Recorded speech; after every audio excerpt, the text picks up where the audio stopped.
Chapter 67, Faith. Garasara. Do what thou wilt shall be the whole of the law. Dear me. Dear me. This is very unexpected. I wrote you a long while ago about doubt, and now I suppose the seed fell in fertile ground. My chaste remarks have prompted a new question arising out of the previous answer, sir. You point out quite correctly that the doubt of which I wrote in passages of such burning eloquence is after all what used to be called philosophic doubt, and by philosophic people apparently meant something rather like Pickwickians. Not the genuine McCoy, determining action, but, well, rather like scoring points in an intellectual game. Now then, Eku, what is faith? There are two kinds, and they are almost exact opposites. The word is allied to abide, there's some idea of endurance, or perhaps repose, in it. Cf. Peter? Then a third kind, which is moral, not intellectual, as in good faith, bona fide, yours faithfully, and this is probably the hallmarked sense, for it implies just that endurance which goes with abide, and is not dependent in any way upon reason or conviction. This then I may dismiss as impertinent to the question in your letter, and stick to the other two. Faith in its meaning number one was perfectly well defined by the schoolboy, the faculty of believing that which we know to be untrue. It is at least the acceptance of any statement as true without criticism, examination, verification, or any other method of test. Faith of this sort is evidently the main symptom of the moron, the half-wit, the village idiot. It is this kind of faith upon the possession and exercise of which religious persons always insist as the first condition of salvation. Here is my own lamentable foresight on the subject. The convert, 100 years hence there met one eve in a Scillan glade a horrible man and a beautiful maid. Where are you going, so meek and holy? I'm going to temple to worship Crowley. Crowley is God, then? How did you know? Why, it's Captain Fuller that told us so.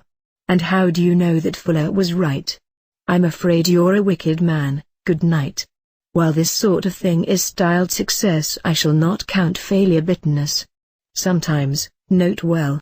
They are even frank about it, and say plainly that there would be no merit in it if there were any reasonable basis for it. This position is at the worst both honest and intelligible. The only trouble is that there is no possible means of deciding which two conflicting statements to accept. In faith of this kind there are of course in practice delicately shaded degrees. These depend mostly upon the authority of the speaker and your relations with, and opinion of, him. In practice, moreover, faith is usually tinged, should I say clouded by questions of probability. I see no need to weary you with examples of varying degrees. It is enough to dismiss the subject with the remark that faith is not true faith if any considerations of any kind sully its virgin nullity. To prop faith is to destroy it. I am reminded of Mr. Harry Price's young lady of broken fame, who was so timorously careful of her virginity that she never felt it safe unless she had a man in bed with her. What is the other kind of faith? Like its hostile twin, it must have no truck with reason, at least no conscious truck, or it ceases to possess a moral meaning. It is that confidence in oneself which assures one that the long shot at the tiger will fly true to the mark, that the tricky putt will go down, that the man one never beat before will go down this time. Also its horrid contrary, the moral certainty that something will go wrong, even with the easiest problems, with 100 to 1 in one's favor. I think the official answer is that one's certainty is in reality based upon subconscious calculation, so that faith has nothing whatever to do with it. If there is any answer to this, I don't know it. After all, that is neither here nor there is but one material issue, how to acquire that kind of faith. Suppose we hunt it up in that precious book of lies. Any luck? Sure, kiddoms, here we are. Steeped horsehair, mind is a disease of semen. All that a man is or may be is hidden therein. Bodily functions are parts of the machine, silent, unless in disease. But mind, never at ease, creaky thigh. This I persisteth not, pusteth not through generations, changeth momently, finally is dead. Therefore is man only himself when lost to himself in the charioting. Nothing in that to contradict the official view, is there? Nothing in biology either. Or in Blake, if the sun and moon should doubt they'd immediately go out. Or in that other chapter of the Book of Lies, the mountaineer, consciousness is a symptom of disease. All that moves well moves without will. All skillfulness, all strain, all intention is contrary to ease.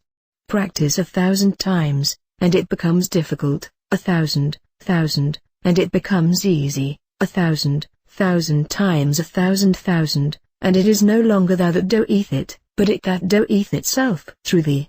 Not until then is that which is done well done.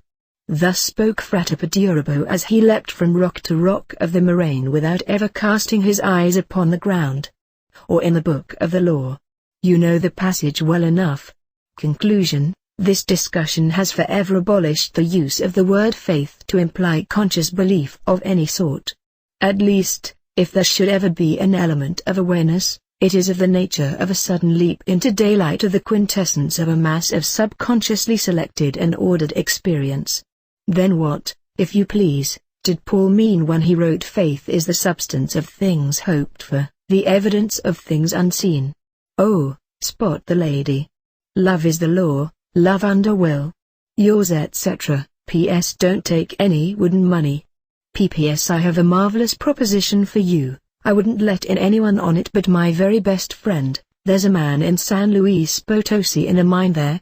He stole about $20,000 worth of gold dust and now he's afraid to get rid of it, but he knows I'm safe and knows how to handle it, and I've been his very best friend for 20 years, and he's as straight as a die, and I know he'd let us have it for $10,000 and I've only got $4,000, and that is where you come in.